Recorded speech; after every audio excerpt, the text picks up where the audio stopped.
வாழ்க வளமுடன். இந்த வீடியோஸ் பார்க்கும் அனைத்து உள்ளங்களுக்கும் வணக்கம். இது ஒரு தெய்வீக மூலிகை. இந்த மூலிகையின் பெயர் பேய் விரட்டி பெரிய தும்பை வகையை சேர்ந்தது. இந்த மூலிகை சித்தர்கள் அந்த காலத்தில் தெய்வத்துக்கு பிரசாதமாக படைத்திருக்கிறார்கள்.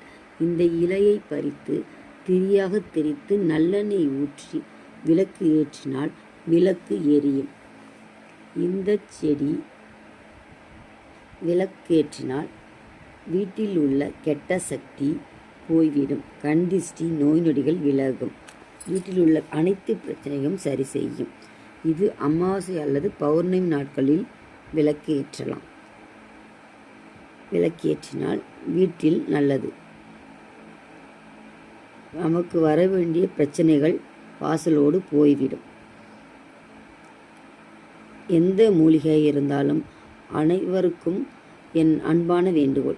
அனைத்து அன்பர்களும் எந்த மூலிகை இருந்தாலும் அந்த மூலிகையின் வீரியம் தெரிந்து பயன்படுத்தவும்.